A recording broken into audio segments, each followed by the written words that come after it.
नमस्कार विद्यार्थी मित्रांनो, स्वागत आहे तुमचे विरा एज्युकेशन या यूट्यूब चॅनलवर. तर आज आपण बघणार आहोत पोलीस प्रशासनावर आधारित संभाव्य वन लाईनर, जे की 2024मध्ये होणाऱ्या पोलीस भरतीसाठी अत्यंत महत्त्वाचे ठरतील. तर बघूया काय वन लाईनर आहेत नेमकी. त्याच्यामध्ये बघा, पहिला वन लाईनर आहे, महाराष्ट्र पोलिसांचे कोणते दल हे नक्षलवाद्यांचा मुकाबला करण्यासाठी बनवलेले आहेत. तर CCST हे जे बल आहेत ते नक्षलवाद्यांचा मुकाबला करण्यासाठी बनवलेले आहेत आणि ते महाराष्ट्र म्हणजे जवळपास पूर्व महाराष्ट्रामध्ये कार्यरत आहेत. ते जसं की गडचिरोली, गोंदिया या जिल्ह्यामध्ये CCST हे बल राबवले जाते. दुसरा आहे बघा की दुसरा प्रश्न आहे त्याच्यामध्ये, कोणत्या संघटना महाराष्ट्र पोलिसाशी संबंधित आहेत. तर त्याच्यामध्ये ACB, CID आणि SID ह्या ज्या संस्था आहेत ते महाराष्ट्र पोलिसाशी संबंधित आहेत. आणि हे जे वन लाईनर आहे मित्रांनो, ते इतर मागं जे 2021, 2023 आणि 2018मध्ये आलेल्या पोलीस भरतीमध्ये खूप वेळेस अत्यंत रिपीट झालेले प्रश्न आहेत आणि त्याचप्रमाणे इम्पॉर्टंटसुद्धा आहे आणि संभाव्यसुद्धा आहे की येणाऱ्या भरतीमध्ये हे प्रश्न येण्याची दाट शक्यता आहे. तर आपण याची नोट्स काढून घेऊ शकता. तर दुसरा प्रश्न बघू कसा आहे की ग्रेहाउंड्स हे नक्षलवाद विरोधी पथक कोणत्या राज्याचे आहे. तर ते तेलंगणा या राज्याचे आहेत. नंतरचा प्रश्न आहे, कोणत्या दिवशी महाराष्ट्र पोलीस स्मृती दिन म्हणून पाळला जातो. तर 21 ऑक्टोबर हा महाराष्ट्र स्मृती दिवस म्हणून पाळला जातो. महाराष्ट्र पोलीस स्मृती दिन म्हणून पाळला जातो. नंतर आहे, राज्य राखीव पोलीस दलाचे मुख्यालय म्हणजे SRPFचे मुख्यालय कुठे आहे. तर मुंबई या ठिकाणी आहे. नंतरचा प्रश्न बघू की इंडियन पिनल कोड म्हणजे आपण त्याला IPC असे म्हणतो, शॉर्ट फॉर्म त्याचा IPC आहे, इंडियन पिनल कोड. भारतीय दंड विधान संहिता कोणत्या वर्षी संबंध करण्यात आले. तर ते 1860मध्ये संबंध करण्यात आले, हे लक्षात ठेवा. नंतर आहे, पोलीस दलातील पदांच्या वाढत्या ज्येष्ठतेप्रमाणे योग्य पर्याय टिंबटिंब कोणता आहे. तर त्याच्यामध्ये काय आहे बघा, पोलीस शिपाई सर्वप्रथम येतो मित्रांनो, पोलीस शिपाई येतो, नंतर पोलीस नाईक येतो, नंतर हवालदार येतो, नंतर सहाय्यक फौजदार, त्याला आपण ASI असे म्हणतो, असिस्टंट पोलीस सब इन्स्पेक्टर. पण त्याच्यामध्ये मागं एक GR असा आला होता की त्याच्यामध्ये पोलीस नाईक हे पद आता वगळण्यात आले असून शिपाईनंतर प्रमोशन झाल्यानंतर डायरेक्ट हवालदार ही पद मिळणार आहे. नंतरचा प्रश्न, SRPFची प्रथम स्थापना कोणत्या ठिकाणी झाली. तर पुरंदर या ठिकाणी झाली. नंतरचा प्रश्न, SRPF स्थापना दिवस कोणता आहे. तर 6 मार्च हा SRPFचा स्थापना दिवस आहे. NIV national institute of virology म्हणजे राष्ट्रीय विषाणू संस्था कोठे आहे. तर ती पुणे या ठिकाणी आहे. नंतरचा प्रश्न, पोलीस क्षेत्राशी संबंधित संशोधन करणारी जी संस्था आहे BPRD ही आहे आणि त्याची स्थापना जी आहे ती 1970मध्ये झालेली आहे मित्रांनो.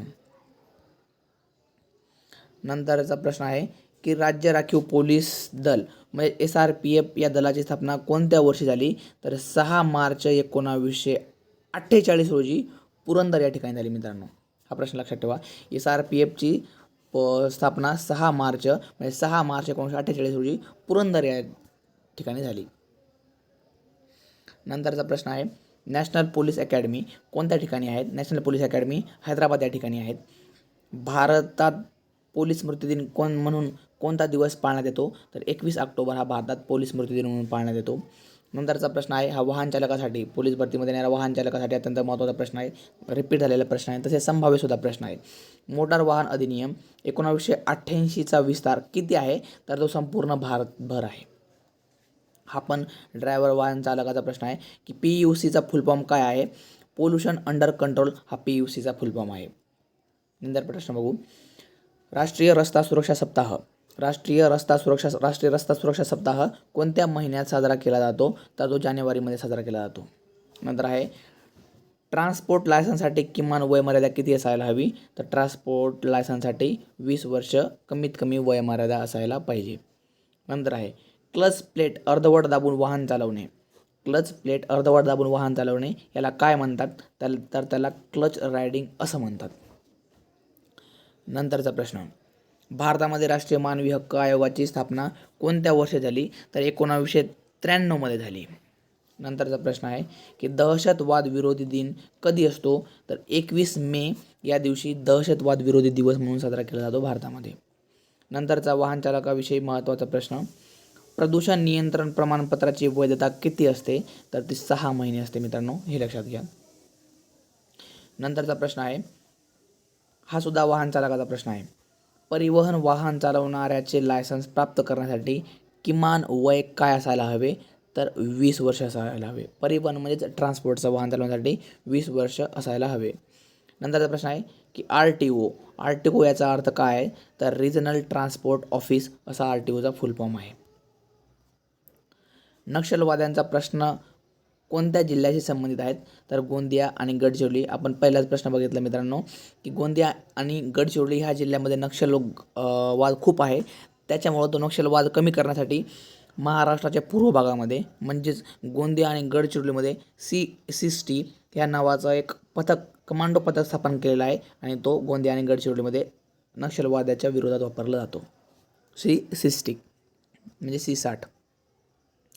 नंतर आहे झेब्रा क्रॉसिंगचा अर्थ सांगा.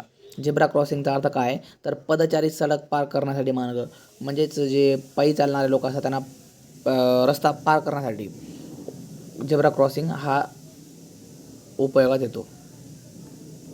नंतरचा प्रश्न बघू की माननीय प्रधानमंत्री भारत सरकार यांची सुरक्षा व्यवस्था सांभाळणारी मुख्य संस्था कोणती आहे? तर SPG ही आहे मित्रांनो.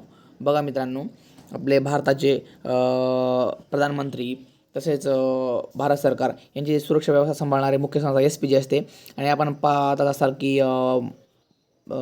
पंतप्रधानांच्या आजूबाजूला काळ्या कपड्यामध्ये जे काही व्यक्ती दिसतात तुम्हाला, ते कमांडो असतात आणि ते कमांडो SPGचेच असतात. SPGचा फुल फॉर्म आहे स्पेशल प्रोटेक्शन ग्रुप. SPGचा फुल फॉर्म आहे स्पेशल प्रोटेक्शन ग्रुप. नंतरचा प्रश्न आहे शाळेजवळ वाहनांची कमाल वेग मर्यादा किती? बघा, शाळेजवळ वाहनांची कमाल वेग मर्यादा किती? मित्रांनो, किमान म्हणजे कमीत कमी आणि कमाल म्हणजे जास्तीत जास्त. म्हणजे शाळेजवळ जास्तीत जास्त वाहन 25 km/h ताशी 25 km या वेगाने असायला पाहिजे. नंतरचा प्रश्न आहे वाहन चालविताना अल्कोहोलच्या सेवनाचा सर्वात जास्त प्रभाव यावर पडतो. तर कशावर पडतो? निर्णय क्षमतेवर पडतो. त्यामुळे आपल्याला नीट निर्णय घेता येत नाही.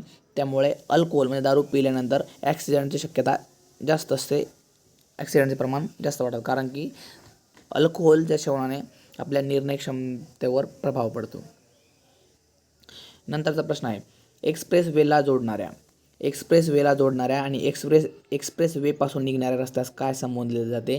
तर त्याला स्लीप रोड म्हणतात मित्रांनो. त्याला स्लीप रोड असे म्हटले जाते. नंतरचा प्रश्न आहे पोक्सो ॲक्ट हा कायदा याविषयी संबंधित आहे. पोक्सो ॲक्ट हा कायदा कशाविषयी संबंधित आहे? तर तो बाल लैंगिक शोषणाविषयी संबंधित आहे. नंतरचा प्रश्न आहे महाराष्ट्र पोलीस रेझिंग डे या दिवशी साजरा केला जातो. तर तो 2 जानेवारीला महाराष्ट्र पोलीस रेझिंग डे साजरा केला जातो. बघा विद्यार्थी मित्रांनो, हे जे प्रश्न आलेले आहेत ते इतर 2018, 23 आणि 2021 जे झालेल्या भरतीमध्ये खूप वेळेस रिपीट झालेले आहेत. अत्यंत वेळेस रिपीट झालेले आहे आणि या 2024 होणाऱ्या पोलीस भरतीमध्ये पण संभाव्य प्रश्न राहतील.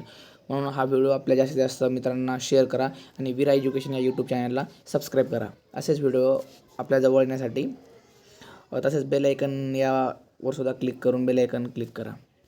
जय हिंद, जय महाराष्ट्र.